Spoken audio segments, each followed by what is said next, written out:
The views and opinions expressed in the following program are not necessarily those of Open Sky Radio. Please be advised.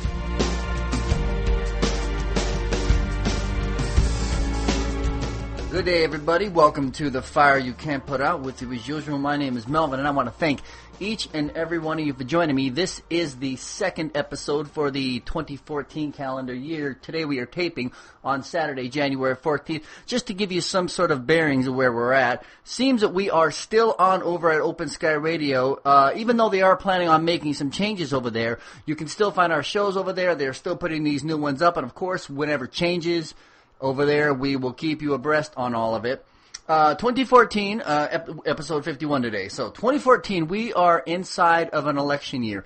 There is a monster mega thing going on over in New Jersey right now where it seems that somebody inside the governor's office decided to shut down the George Washington Bridge, which, by the way, is the world's busiest bridge, and it's the bridge that goes from New Jersey to New York. They decided to shut it down on the first day of school in order to get back at the mayor of Fort Lee because he was a Democrat and did not endorse Christie in the easily won gubernatorial race where Christie won a second term. For a while, Christie was saying that he knew absolutely nothing about it, and now it appears as if the emails were actually coming directly out of Christie's office. What I have to say on the subject of New Jersey is not much. It's unfortunate that it's happening. I think it's great because it's going to essentially tank Christie's chances of running for governor, running for president in 2016, because I don't know if anyone's heard of a Christie-crat. They are the Democrats that actually support Christie.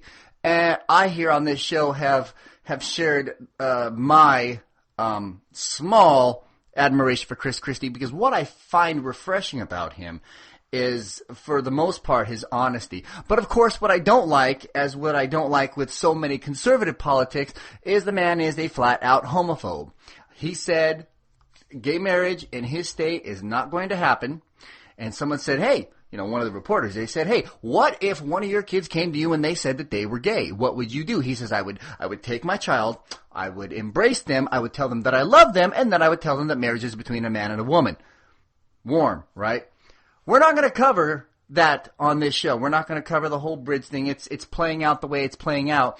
But essentially, the whole thing, even though it's a real story, on this show it's gossip, because there are real things happening out there. We're going to continue to do, as we have done on this show, covering the stories that, well, essentially nobody else is covering, but they're the things that you want to know about and the things that you are going to want to be involved in. So this year, the fight for 15 is going national, and we here at The Fire You Can't Put Out could not be happier about it. The 15 Now campaign think the moment is right to connect with those across the country who are boldly calling for an increase. Now, what the fight for 15 is, it is an increase in the minimum wage. The floor would be $15 an hour. Okay. In Seattle, newly elected Mayor Ed Murray has endorsed the idea. In a statement announcing their campaign, organizers said they will focus on Seattle as an immediate testing ground, but consider their push for $15 an hour a national one. Of course, what happened in SeaTac makes this pretty fertile ground. Also, the fact that a socialist alternative, that's the party that she belongs to. Her name is Kashama Sawant, who was just elected to the city council.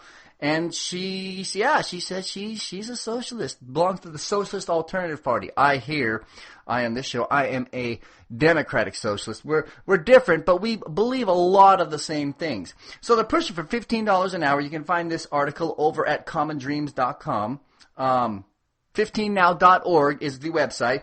At 15now.org, people can donate $15 a month, add your name to a list of endorsers, or sign up as a volunteer. So it's truly a grassroots thing. And its time has come. USA Today reports that 52% of families of fast food workers receive temporary assistance from a public program like Medicaid, food stamps, and the Earned Income Tax Credit and Temporary Assistance for Needy Family. That's the TNAF. The result, obviously, is an estimated $7 billion trillion burden upon taxpayers every year. So for the folks that say, my goodness, these lazy layabout, we're welfare, blah, blah, blah, blah, blah, blah. If you don't want people to be on welfare, you would do well to increase the minimum wage then. The minimum wage that they are paid, because see, they can't live on what they're making right now. I've got some interesting stats here in a minute that will put that into perspective. In 2012, the real median household income was 8.3% lower than it was in 2007, according to the U.S. Census Bureau figures. Low-wage jobs accounted for 21% of recession losses, while 58% of new jobs created between 2010 and 2012 were low-wage, according to the National Employment Law Project. A record 46.5 million people were living in poverty in the U.S. in 2013, according to the Census Bureau. Despite high unemployment and the weakest recovery since World War II, stock market and corporate profits are at the highest that they've ever been. According to one study, and I've mentioned this on the show before, 95% of the gains in the economic recovery have gone to the richest 1%. If the minimum wage had kept up with productivity gains, and yeah, the productivity has continued to go up in this country. The only thing that has not continued to go up is what people are paid for their productivity. If the minimum wage had kept with productivity gains since 1968, the minimum wage would be, any guesses? $21.72. Of course, the argument is still being made that we can't pay low-wage workers more money because then it would hurt the rich people. Nobody believes that. It's a talking point, and it's a weak talking point. And as we have mentioned on this show before, obviously the oligarchs, the rich, largely white oligarchs, want to keep the working class impoverished so that they remain politically impotent. That's the name of the entire game. We'll get into that a little more. This week is 50 years. It's been 50 years since the War on Poverty declaration was made by LBJ during his State of the Union address. Of course, the president marked this by giving a speech about equality this week, and then Marco Rubio marked it by saying, see, the war on poverty has failed. So we should just do whatever the rich white people want us to do. Well, you can't make that point. You can't say that the war on poverty has failed because essentially, since Ronald Reagan became president, the war has stopped against poverty. There's really nobody with any power, with any gusto, with any money that's really fighting for better wages and for better living. So to say, well, it's been 50 years and the war has failed. Well, no, we've stopped fighting it because Ronald Reagan said we have to stop fighting it. And we've just kept that going for the last 30 or so years. I think $15 an hour should be the minimum, but what does the White House think? What is the bill that is potentially making its way through Congress? If Congress were to go through with a plan backed by President Obama to raise the minimum wage from $7.25, it would go to $10 an hour, and it would reduce the poverty rate among Americans. That's how you reduce poverty. Feel me? Okay. Americans between the ages of 1864 by as much as 1.7 percentage points. That's how many would come out. That would bring about 4.6 million people out of poverty and directly reduce the ranks of the nation's poor by 6.8 million, accounting for long-term effects. This 10-10 increase would erase more than half of the increase in poverty we've seen over the Great Recession, the last 5 years or so. I guess over 6 years now. In a study released from University of Massachusetts Amherst economist Aaron Doobie, he says we're talking about 5 million less people living in poverty in America. Of course, to come up with his findings, he analyzed 23 years worth of data on past minimum wage increases, controlling for things like regional differences. In addition to reducing poverty, raising the minimum wage to $10 an hour would offer other benefits. During the initial phase-in period of the increase, the U.S. economy would grow by $22 billion and add 85,000 jobs. That's just the start. According to the Economic Policy Institute, you can find an article. It's been widely reported, but I'm taking from the article over at HuffPo.com. Obviously, not everybody's a fan of raising the minimum wage. We call those folks Republicans. As a matter of fact, some people are even putting forth the idea, you know what? If you can't make it working eight hours a day 5 days a week for a grand total of 40 hours. If you can't make it on 40 hours a week, well, perhaps you just need to work 56 hours a week. Maybe you don't need any days off whatsoever. Ladies and gentlemen, meet Glen Grothman, Wisconsin state senator, and he's attempting to roll back one of the state's progressive labor laws, arguing that workers should be allowed to work without a day off if they so choose. Right now, Wisconsin, you're not supposed to work 7 days in a row. This is a quote, which is a little ridiculous because all sorts of people want to work 7 days a week, he told the Huffington Post in an interview. You know, I'm recording on a Saturday. It is my day off. I really look forward to these days off, but according to Glen Grothman, perhaps I would like to work every single day, including Election Day. Grothman said he finds it a quote-unquote a little goofy, and he argued that rolling back is a matter of, here it comes, freedom, liberty. He's proposing legislation that would allow an employee to voluntarily choose to work without 1 day of rest in 7. You know, just like the Bible said. He explained that when he was in college, he wanted to work 7 days a week because it would mean more money for him from overtime. Ross Eisenberg, vice president of Economic Policy Institute, said Grothman's proposal is problematic because it may lead employers forcing their staff to work overtime. Forcing, because that's the law now. So let's a little bit more about Mr. Grothman so that you know exactly who we're dealing with here. He is, of course, Governor Scott Walker's legislative confederate, and he wants to eliminate the Martin Luther King holiday and water down the child labor laws. That's right. You work 7 days a week right next to your child. Take them out of school and all the rest. Okay? So, what else has he sponsored? He has sponsored bills, including one that would repeal the state's Equal Pay Enforcement Act because, you know what? You ladies, you're not working as hard as the dudes are. You don't need equal pay. And another that would consider single parenthood a contributing factor to child abuse and neglect. Glen Grothman, the very, very wealthy elite, the oligarchs, the economic royalists, they thank you from the bottom of their black, sludgy hearts.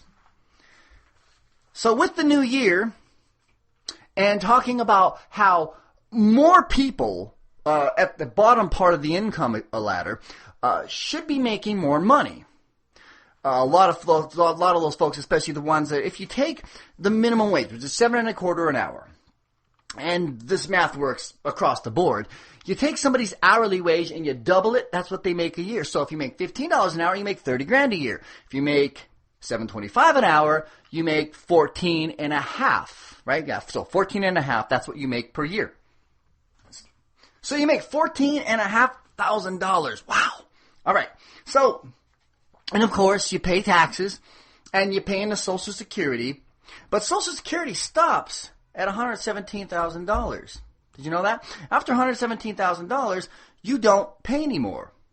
So, as of January 3rd, 2014, the 900 wealthiest people in the country won't have to pay Social Security tax anymore. Hey, they've already paid up for the year. That's because the highest earning 0.0001% of the U.S., the people that the Republicans are fighting for, many of them corporate CEOs, made $117,000 in the first 2 days of the new year, which is the maximum annual income that is subject to Social Security taxes under federal law. They get to live the year free from Social Security taxes because the law says it's only taxed on the first $117,000 earned in a year. One of the things that the Democrats have been pushing to fix Social Security program, and by the way, it's solvent for the next 27 years right now without any changes, but if the cap were raised to limitless or just raised at all, it would help the program be solvent for several more decades. But if you raised it entirely and you say you pay Social Security on everything that you make, and it's only going to affect the rich people, which means, of course, a bunch of dumb, blind, uneducated conservatives are going to be marching in the streets saying, don't raise the cap on millionaires, and all the rest. Okay? So, the Democrats are working on this inside the Congress right now. They're saying that they should raise the cap, okay? Raising the cap would keep it solvent for the next 75 years without cutting a dime from anyone's benefits, because what happens now is after 27 years they're going to have to reduce the benefits. And doing so wouldn't touch the earnings of 94.2% of all American workers. Despite that option, most of the debates around Social Security in recent years, this is really just by and large Republicans. There's a few Democrats, but there's really not many. I'm talking about cutting the program. Why? Because it's a social safety net. Why? Because it keeps people out of poverty. Why? Because it helps you. That's why. You have to keep the working class impoverished so that they remain politically impotent. Overall, more than half of all Americans are projected to see a steep drop in the standard of living upon retirement because there is a $6.6 trillion gap between what working Americans have saved and what they ought have saved to stay or to live well in retirement. I myself have I have 3 retirement accounts going. And then, of course, I'm counting on Social Security being there to some degree when I get there. But see, I know that not everybody has that option. We do fairly well with money inside my house. My wife has a couple of retirement accounts too. We're not rich by any stretch, but we do well. But we definitely save our money. So, I don't know if any of you out there have taken a look at any of the TED Talks. One of my friends, Spencer, turned me on to them. And there's a convention that's held, I believe it's yearly, and they just have these talks where people who are experts on certain subjects just get up and talk about all kinds of different things, math, science, transportation, whatever, psychology, and all the rest. And they're pretty good. You can find them; they're all over YouTube. You can find a TED Talk essentially about anything. You can also find them over at the TED Talk website. And something peculiar happened recently, where one of them was pulled down. A TED Talk was pulled from the TED website. Why? Well, apparently they felt that it was too politically controversial. Nick Hanover talks for 6 minutes on why the rich aren't job creators. And as someone who is worth $1 billion in US dollars, he knows a bit about the rich.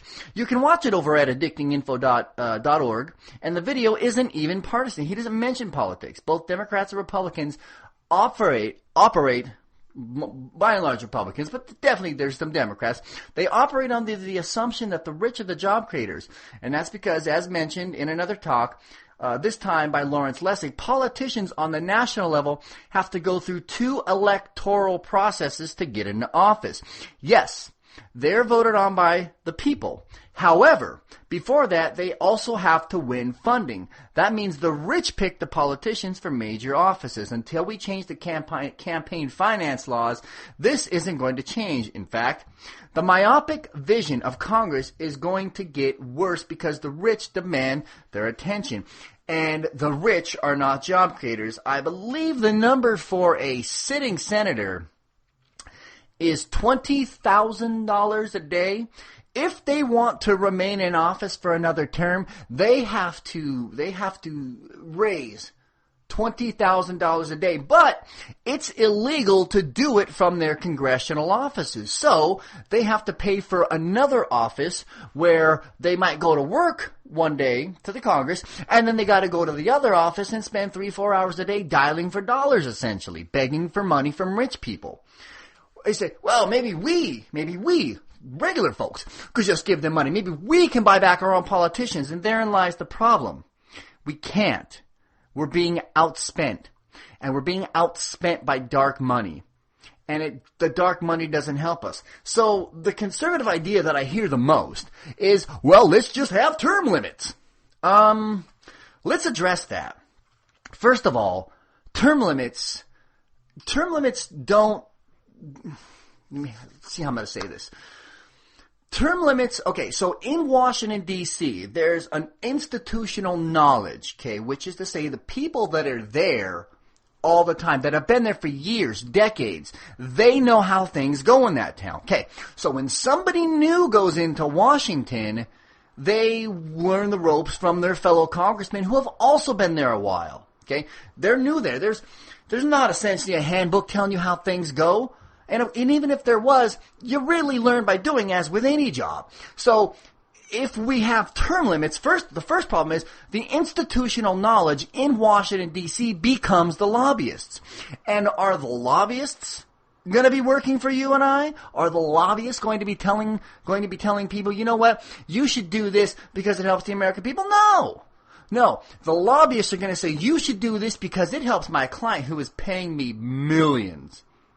So, and then the other problem with term limits, okay, is the fact that when congressmen want to win re-election, it hangs over their head. And it makes them, at least to some degree, want to do what you need them to do. So, if they're not facing re-election, say they get elected and they go, oh, I was just elected to my last term, I'm not going to win re-election. What do you think the odds are that they're going to work for you? Last but not least, we have term limits. They're called elections. Kudos to Tom Hartman. He has made that, I borrowed that from him, he has made that case splendidly. They're called term limits. They're called elections. Those are the term limits. You don't like them, vote them out. So, back to the American people, back to the downtrodden. So, the idea, obviously, if you go over to whitehouse.gov and you look at their calculator, and I, of course, have made this case before, you tell them, you plug in, there's a spot, whitehouse.gov/calculator, you plug in what you make, and then it tells you how much of your money goes where. And, plug in 30, 40, 50, whatever you make a year, okay? And so it tells you how much, okay, you get it, right. All right, so, no matter who you are, and I've plugged in several different things, better than half of the money that we're sending to the federal government is going to the military right now. It's going to the Pentagon, okay? For the American Empire Project. So obviously, if we're low on money, if the country's in debt, going there, that's a great place to go to get money. Okay, because that's essentially where it all is. More than half of what we're sending is going there.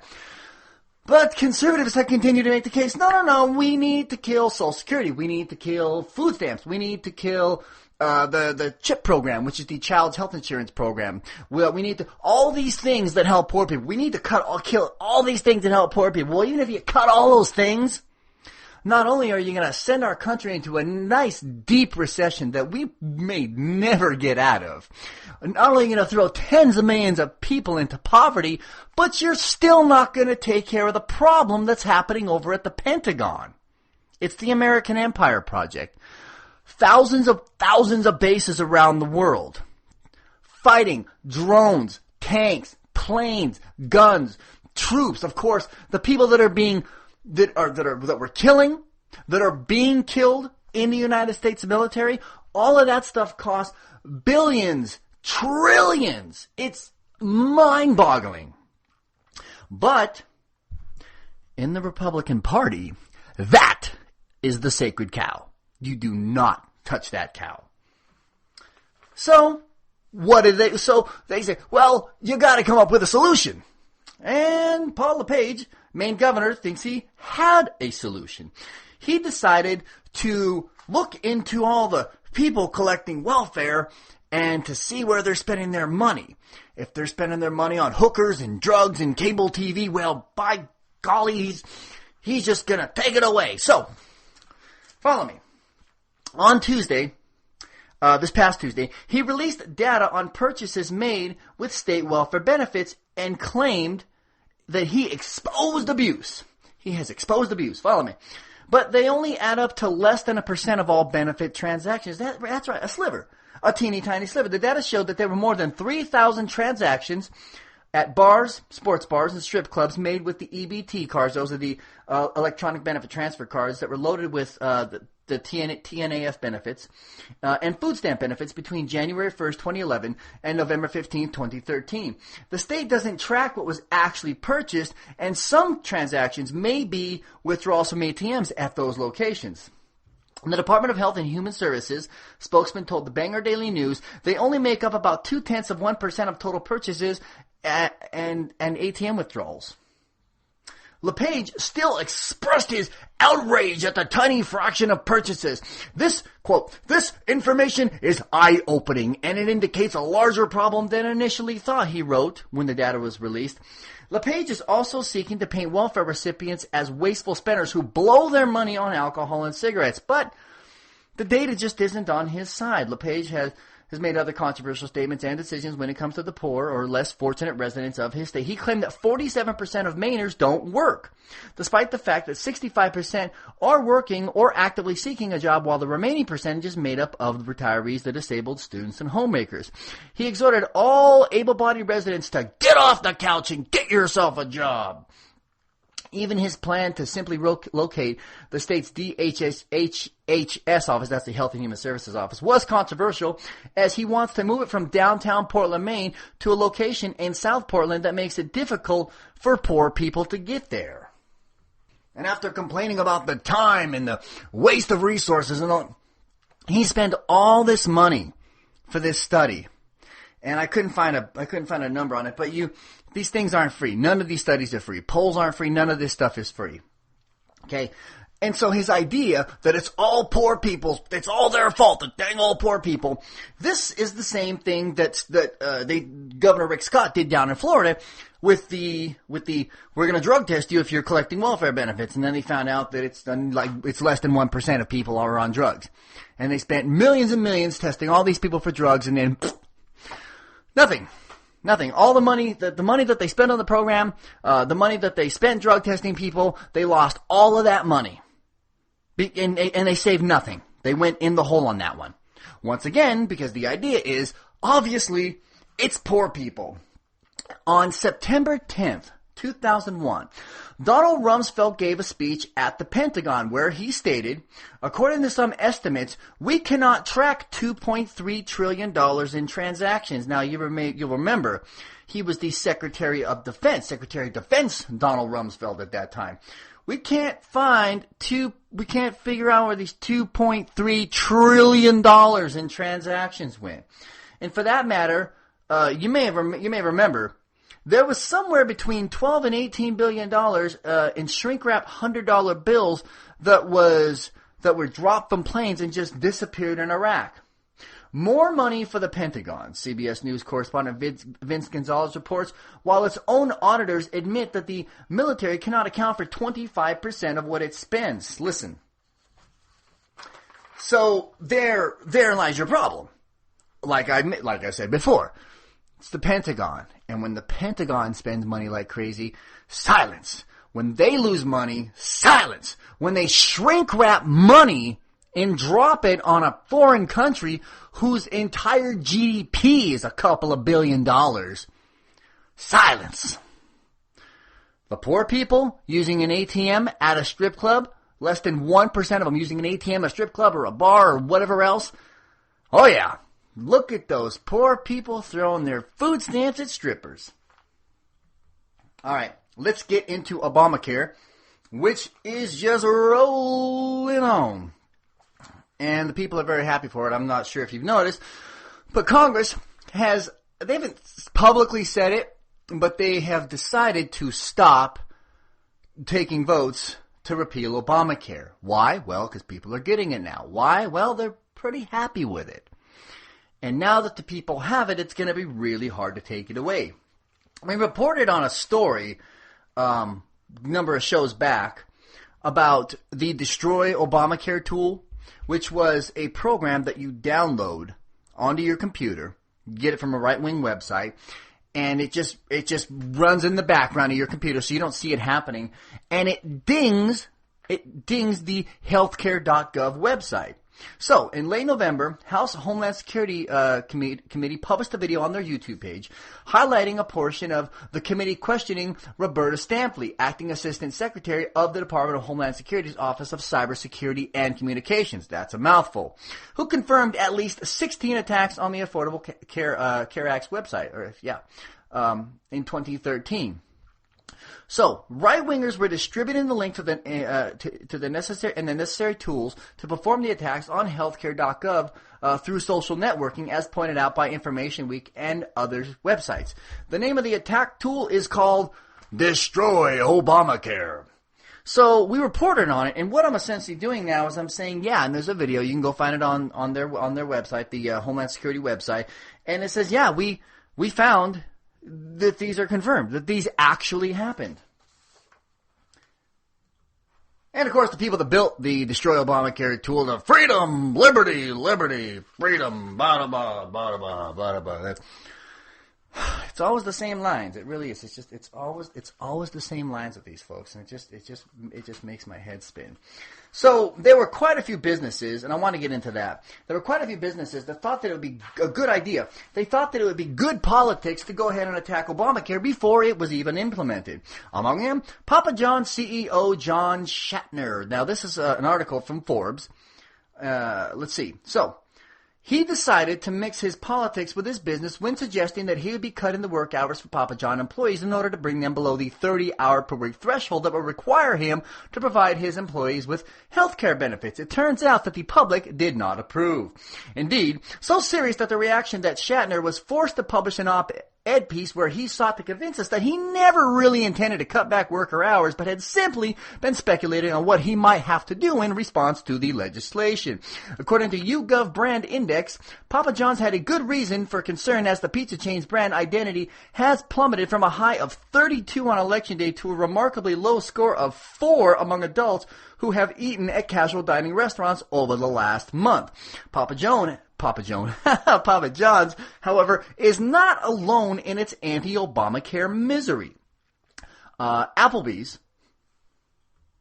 CEO Zane Turkle appeared on television to complain about the law and to announce that he would not be building more restaurants or hiring any more workers in response to his objections to Obamacare.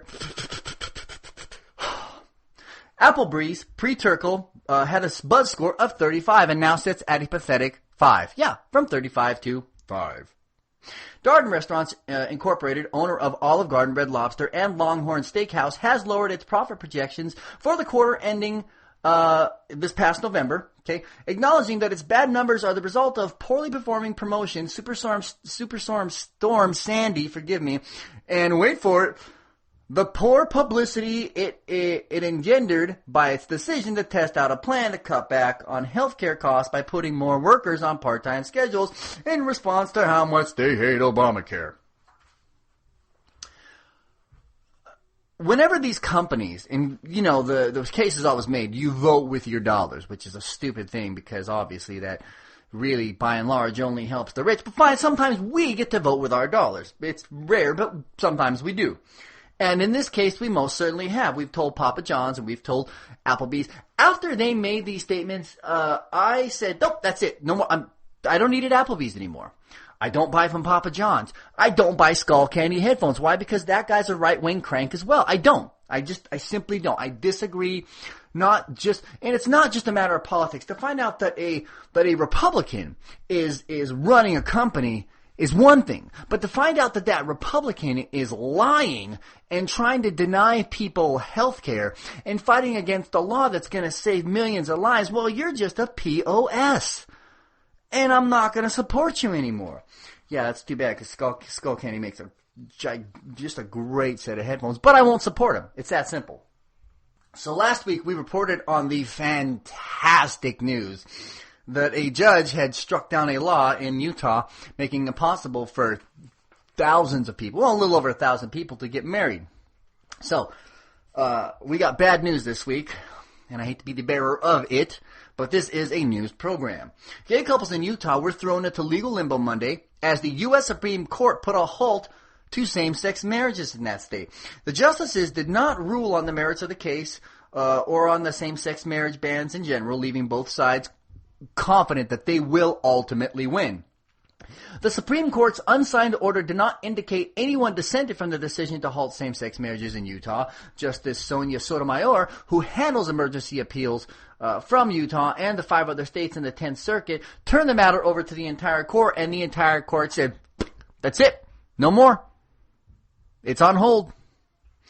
For 17 days, Utah was the 18th state to allow gay couples to wed. That coming to us from HuffPo. Then there's an article came out shortly thereafter from thinkprogress.org.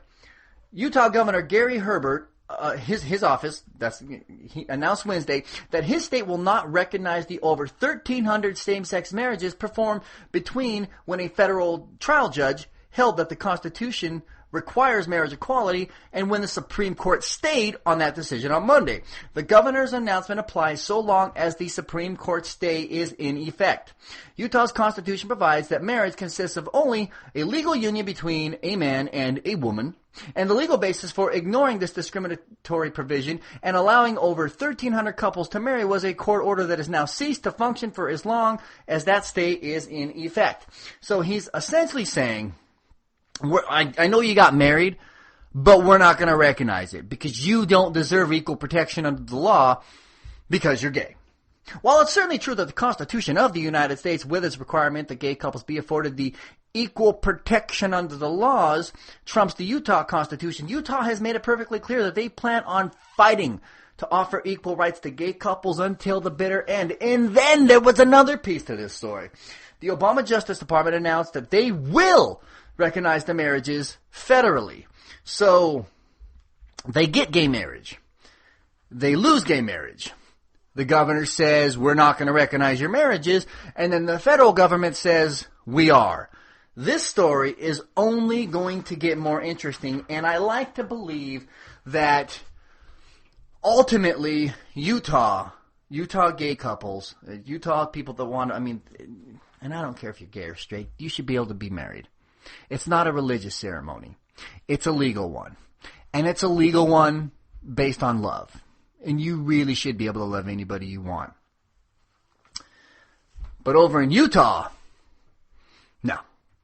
No, so much that they have decided, or a few have decided, that the best way to respond to the fact that gay couples are getting married is with a, can I say, armed revolution on let's stand up with our guns. Guns are the answer to everything to these people. It's so strange. So, some brief history. Brief history. From May 1857 until July 1958, there was what was known as the Mormon uprising in Utah territories. That there was an armed confrontation between Mormon settlers who wanted a theodemocracy and armed forces of the United States government. The so-called Mormon War was eventually settled through negotiations, but not before 126 mostly non-Mormon civilians were killed, including the slaughter of 120 men, women, and children.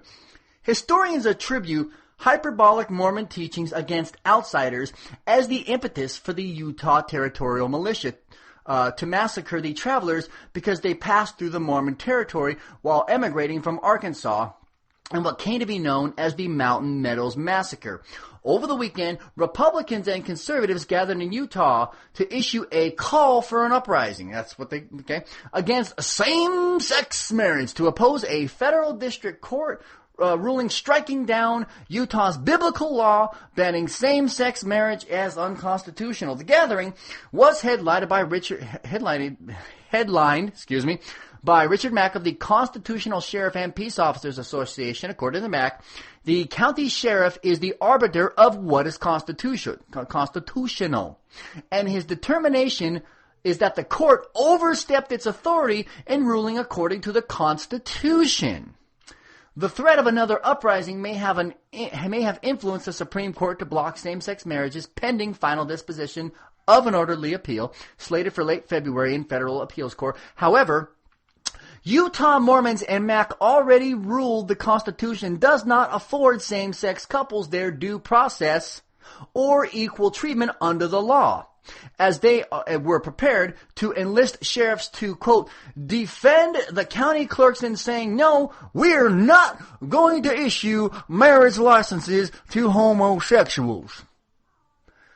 At the call for an uprising, Mack railed on homosexuals and said that the people of Utah were sick of the homosexuals shoving their agenda down our throats. My. Someone who doesn't like gay people talking about shoving things down your throat, huh? Anyway, obviously, I don't want to sound too biased, but I hate Utah. I'm sure it's beautiful. And I'm sure that there are some good people in Utah, obviously. They are not being allowed to marry right now because of who they love. But I hate Utah. I am not religious, as I mentioned on this program a few times, and I will never, ever be religious, even if only for this one reason, because it seems to me what is the crux of religion these days is how homophobic you are or are willing to be. And I've made this case a number of times, and I think it bears repeating, at least briefly. When the whole Phil Robertson thing came up, what was the comment that was being defended? It was a comment being made against gay people, where Phil Robertson went on a tear, if you will, about how a man could love another man's anus. Excuse me. The Bible, and I've read it, I've also read the Book of Mormon, is a huge book. And it says a lot of things. And it says nothing about gay people. They say, well, let's turn to Leviticus. And Leviticus, quite honestly, it's not even okay to go to the bathroom. You can't, there are so many rigid rules in there. So of all those things, why pick only the gay thing? It seems that's the crux of every religion, is how gay, or anti-gay you're willing to be. And for that reason, I will never join the ranks of these people. I had a couple Mormons come to my door about a month ago, and I talked it up with them. I used to belong to the Mormon Church, and I always liked talking to the guys that do the trekking. I forget what they call them. Anyway, they're doing their 2-year mission, and I mentioned to them, I said, what's the church's position on gay people? Well, we don't hate the sinner, we just hate the sin. I said, well, I don't think it's a sin for a man to love another man, or a woman to love another woman. Well, God forgives all, God loves all, blah, blah, blah. But I don't think it's a sin. I don't think it's wrong. I don't see anything wrong with it. And that's essentially where our conversation ended. They were very, very nice men. I want to get into one more story about this, and then I want to get into the hypocrites. A 35-year-old man has decided to fast until the state nullifies marriage equality. You heard that. Tristan Meacham has lost 25 pounds since starting his fast and vows to remain vigilant on his crusade to end same-sex marriage in Utah. Quote, actions speak louder than words, and I'm taking action, Meacham told Utah ABC 4 News. Surviving on just water and an occasional vitamin since his fast began December 21st, Meacham vowed that the hunger strike will end when this stops or when I'm dead. Meacham, you will not be missed. This is what happens when Washington decides that a culture and a way of life is incompatible with what it decrees. People of faith everywhere need to wake up. This is what they did to the Native Americans, and now they're doing this to us, he wrote on his Facebook. Really? The Native Americans were slaughtered, and their land was taken from them. And the fact that you have to see two gay guys holding hands, this is the same. This is the same as the Indians. Okay, look, no one thinks you're a historical scholar, and that's fine. In 2012, Meacham ran for the Utah State Senate District as a candidate for the Constitution Party. Republican Ralph Okerlund beat him by 73 percentage points. Just a couple of his greatest hits. Quote, they can vandalize churches, verbally lynch religious leaders, and drive people from military service, and it's okay. Actually, this is another quote, history has shown fasting can be one of the most effective means of protest. Fasts have actually changed laws and brought down empires. Look, sir, you're fighting against people being in love. You're not going to be crumbling any empires with your hunger strike. Quote, the effects of gay marriage, I'm pretty sure a cake maker and a handful of photographers who exercise their right of religious freedom can tell you about the harmful effects of gay marriage. It basically means the end of the First Amendment. You heard that, folks. Because a dude is allowed to marry another dude. That's it for your First Amendment rights. There they go. There's a lot of Republicans in the party that are gay and that are in the closet and remain in the closet. They're called Log Cabin Republicans, and it's an actual established group, and there's a meeting of them. But the Log Cabin Republicans are at least out. There's more than there's been tons of stories over the last number of years about Republicans who are not out and who are actively working against gay people. This comes to us from iacknowledge.net. So, in a Facebook post written by a CBS anchor, Ite Hod, who himself is gay, just kind of sort of exposed Republican Illinois Congressman Aaron Schock as being gay from the post. Quote, here's a hypothetical. What if you know a certain GOP congressman, let's just say from Illinois, is gay? And you know this because one of your friends, a journalist from a reputable network, told you that in no uncertain terms that he caught the GOP congressman and his male roommate in the shower together. Now, they could have been good friends just trying to conserve water, but there's more. What if this congressman has also been caught by TMZ cameras trolling gay bars? Now, what if you know that this very same guy, the darling of the GOP, has also voted against repeal of Don't Ask, Don't Tell, opposed to repeal of DOMA, is against gay marriage, and the federal marriage amendment, which would add language to the Constitution banning gay marriage and would likely strike down every gay rights ordinance in the country. This is, unquote. This is not the first time that this has come out about this guy. Okay. In 2011, Washington, D.C. sources close to the congressman also weighed in and said that everyone knows that Schock is definitely gay. He has also given public support to noted anti-gay groups. In 2013, he sent a video of support for the Thomas More Society, a group whose primary function is to fight legal battles to prevent same-sex marriages and other kinds of pro-gay legislation. Schock, of course, has yet to respond to this, certainly in any sort of dignified way, rather than just dismissing it. But it seems that we have another gay Republican on our hands who is actively working against his fellow gay brothers and sisters. So, we are coming to the close of the 2013-2014 football season. I just watched the Hawks beat the New Orleans Saints handily in a pretty sweet game. Early last year, we covered a man on this show named Chris Kluwe. Chris Kluwe is he was a Vikings punter and had one of the best records for punting, not only in Vikings history, but in NFL history. And he was recently released from the Vikings, and he believes that it is for his support of marriage equality. So he released a statement, and he says, near the end of November, several teammates and I were walking around in a specialist meeting with Coach Pfeiffer. Coach Pfeiffer, that's his coach. We were laughing over one of the recent articles I'd written supporting same-sex marriage rights, and one of my teammates made a joking remark about me leading a pride parade. As we sat down in our chairs, Mike Pfeiffer, in one of the meanest voices I can ever recall hearing, said, we should round up all the gays, send them to an island, and nuke it until it glows, unquote. Still reading from his post. The room grew intensely quiet, and none of the players said a word for the rest of the meeting. The atmosphere was decidedly tense.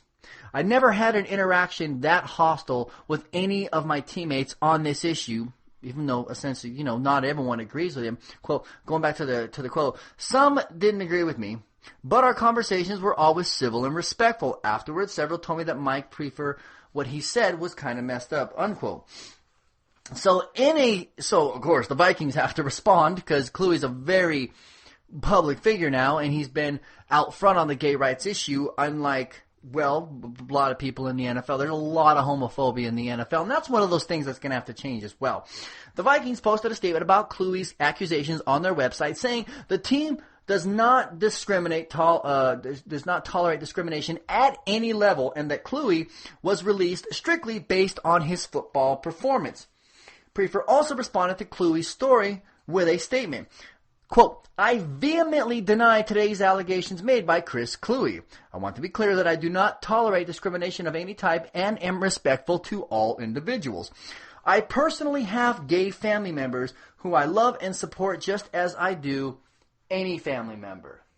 we will stay on top of this Chris Kluwe story and bring you any changes as they come in. But here at the Fire You Can't Put Out, we obviously fully support gay rights and marriage equality and all the rest, and we support Mr. Kluwe and his endeavors, whatever he does. It's going to be interesting, well, what happens next NFL season. So, I want to get into, I've been holding on to these stories for weeks because over the last number of shows, I've taken these stories and I've printed them out and highlighted them and wanted to talk about them. And gosh darn it, I just ran out of time in the last couple of shows. So now you're going to hear about these stories, and I'm very excited to bring them to you. It's about one of my favorite people in the world right now, who is Pope Francis. I've started calling him Frank. We are on a first name basis. No, I'm not going to do that. That's disrespectful. But I really do like him. So, follow me. This comes to us from Raw Story. A group of 50 Catholic educators from around the U.S. is urging the Catholic University of America to give up a $1 million donation from Charles and David Koch. You may remember on last week's show I covered how Charles and David Koch are getting to pick educators for these different schools all over the United States by donating money to them. And they're picking the educators in the economics department. Hey, this is another one of those at a religious school. A letter signed by the group, which includes high-ranking officials at various other Catholic universities, did compliment the Kochs for giving such a large sum of money to the Catholic University's new business and economics program, but also urged the school to not ignore the stark contrast between the Koch brothers' public policy agenda and our church's traditional social justice teachings. Of course, that's not music to the Koch's ears. And yes, it's a great deal of money, but really, as Rachel Maddow so famously said, they lose that into a napkin when they blow their nose. It's really not that much money to them. Mother Jones reported that the letter cited Pope Francis' recent remarks on economic policy as an argument against the school accepting money from the Kochs. Organizations tied to the two Kansas-based entrepreneurs donated between 30 million to 221 universities between 2007 and 2011. Quote, while the Koch brothers lobby for sweeping deregulation of industries and markets, Pope Francis has criticized trickle-down economic theories and insists on the need for stronger oversight of global financial markets to protect workers from what he calls the dictatorship of an economy which is faceless and lacking any truly humane goal, the letter said. According to Mother Jones, the university's move was also criticized by the progressive Christian group Faithful America, which has amassed 28,000 signatures on a petition calling for it to reject the Koch's money. And then, of course, Pope Francis was called a Marxist, a gay-friendly Marxist. A CNN ORC international poll released Tuesday found that 88%, and by the way, I say Tuesday, this is about 3 weeks ago. Numbers are about the same, though. 88% of American Catholics approve of the Pope 9 months into his term. That's not far off the survey's 3% margin of error from a Washington ABC Post poll released earlier last month, which found 92% approval rating among American Catholics. Pope Francis, who has urged Catholics to shift their focus from culture war issues such as same-sex marriage and abortion to care for the poor and the vulnerable, was the most talked about person on the internet this year and was named Person of the Year by both Time Magazine and The Advocate. Nearly two-thirds of American Catholics agree with the Pope about capitalism's effects on the poor, the poll found. By comparison, more than half the U.S. Catholics agreed that Pope John Paul was out of step with the world in 2003 near the end of his 26-year papacy. So, gay-friendly Frankie. So he said it's time to get away from the culture war. And it seems that there's an awful lot of people that are with him. And it's really hard for me to see how the Republicans are going to win this year if they continue with the culture war. Of course, they're buying the election. And then, of course, in 2016, I don't see how they're going to win that election because by then, how many more states are going to have gay marriage? How many more people are going to be accepting about the idea of love? And that's really what it is. It's love. It's accepting. You're accepting the idea of love. That's it. It's love.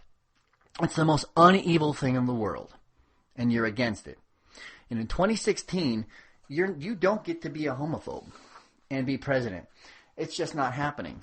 So, most of the show today has been dominated by religion, and you may find that strange from a non-religious individual. But see, I follow this stuff, and I follow it to a pretty significant degree. Because what's happening in America is policy is being dictated by these people. We are a country founded in freedom of or freedom from religion, if you so choose. So recently, a group said that they wanted to put a Ten Commandments monument outside or on the State House grounds. Okay. And then there was a response. The Satanic Temple, a religious group based in New York City on Monday, unveiled their design for a monument they hope to erect at the same Oklahoma State House. The 7-foot-tall monument would include a goat-headed Baphomet figure sitting cross-legged on a stone slab, flanked by 2 smiling children. The monument would also include quotes from poets Lord Byron and William Blake. The group offered to donate a monument last month after State Representative Mike Ritchie and conservative Christians were allowed to erect a Ten Commandments monument outside the State House. Lawmakers in Oklahoma, however, have insisted that the Satanists should not be given the same treatment as the Christians. Harump. This is a, quote, this is a faith-based nation and a faith-based state. Hey, the Satanists have faith too. It's just in Satan. After other groups, including PETA and the Church of the Flying Spaghetti Monster, who I love, the Pastafarians, the Church of the Spaghetti Monster people, those people are awesome, asked for displays outside the Oklahoma City Capitol Preservation Commission, placed a moratorium on displays outside the State House, but the Satanic Temple insists erecting a monument of their own is within their constitutional rights. So you can't say, we're going to put the Ten Commandments outside the State House because we are the one religion. No, you're not. You're not the one religion. There are lots of religions in this country. And if you're going to put the Ten Commandments out there, then they get to put Satan out there. And they get to put FSM out there. And they get to put whoever their God is outside the State House. And then the State House is just going to look like a great big prayer ground for 30, 40 different religions. And you know what? That's not what should be dictating our laws. That's not what our country was based on. And it is never what our country will be based on. It's great that we have religions and everyone has their own to believe as freely as they wish. But you don't get to blend it with politics. You don't get to put it on the State House. So, I got some good news and then I'm going to hit the gate. One of the country's largest producers of ammunition magazines for guns is leaving Colorado. This comes to us from Bob Moen over at HuffPo. Erie, Colorado-based Magpul Industries announced Thursday that it was moving its production, distribution, and shipping operations to Cheyenne and its headquarters to Texas, making good on a vow to leave Colorado during last year's gun control debate. Wyoming Governor Matt Mead said in a statement that Wyoming offers Magpul a firm commitment to uphold the Second Amendment. Guns, murder. The Democratic-led Colorado legislature and Democratic Governor John Hickenlooper enacted a new law last year prohibiting the sale of gun magazines that hold more than 15 rounds. It was part of a package of legislation in response to the mass shootings in a suburban Deptford movie theater and a Connecticut elementary school. So we say, or they say, you can't have more than 15 rounds in a magazine. It's no more, and now, because even if there is a shooting, there won't be as many casualties. And they say, oh my God, Second Amendment, you're taking away my rights and freedom and liberty. The same crap you always hear, right? Magpul spokesman Duane Liptak said the company plans to move the majority of its workers from Colorado over the next 12 to 16 months. The move involves about 200 jobs, he said. Founded in 1999, Magpul products also include grips, slings, stocks, sights for guns, according to its website. This is the second company leaving Colorado after the decision. High-Vis Shooting Systems, a company based in Fort Collins, Colorado, that makes sights and other accessories, announced earlier it was moving its core operations to Laramie, about 50 miles west of Cheyenne. Mitt Romney is being sued in a federal court. A suit has been filed under a provision of the RICO Act, which is the Racketeering, Influenced, and Corrupt Organizations Act. And along with Romney, the suit has named Goldman Sachs, Bain Capital, Michael Glazer, Barry Gold, and Paul Traub in the suit. It's claimed that it's claimed evidence that the parties involved have committed perjury on 35 separate occasions, even alleging that there have been murders carried out in attempts to cover up their wrongdoing. The $100 million suit is intended to recover some of the losses incurred by the victims of the unethical and illegal actions of those involved in the chicanery who reaped handsome profits from the deal. It's alleged in the suit in an affidavit to the Securities and Exchange Commission on August 3, 2012, that after it had uncovered numerous irregularities and had been offered $850,000 by Bain to keep silent about what was discovered, so Mitt Romney's being sued. Bain Capital is being sued. And could you imagine had this come out after he became president? That would have, well, it would have sucked to have him as president, but that would have just been precious. So, and then there's this. WOR is a New York radio station. So, on Friday, a Mexican-American flush Rush volunteer, and there's these groups all over America trying to get rid of Rush Limbaugh, contacted a WOR advertiser called Page, politely requesting that they do not advertise on the Rush Limbaugh show. So she went to the page and said, "Why is your advertisement on the Rush Limbaugh show?" Okay, it's in the company's called Page Publishing. She specifically objected to Limbaugh's characterization of Mexicans as being lazy by nature. This is the response. This comes to us from Daily Code. This is the response that she got.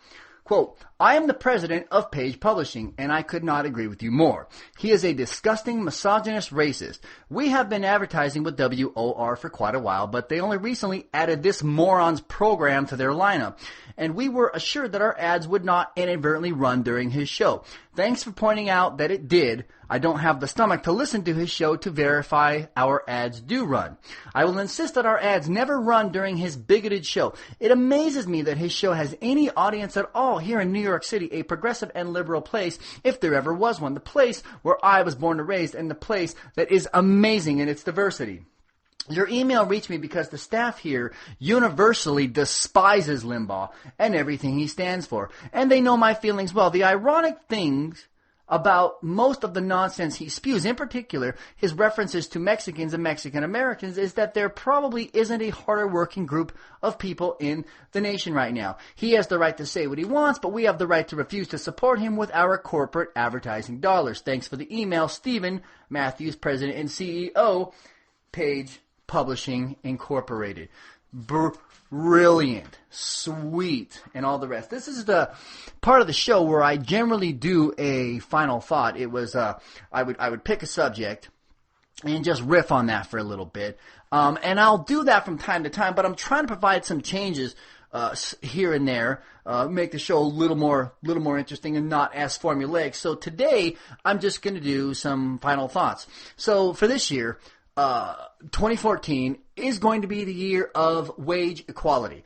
It's going to be the year of marriage equality. Our gay brothers and sisters being treated like the rest of us.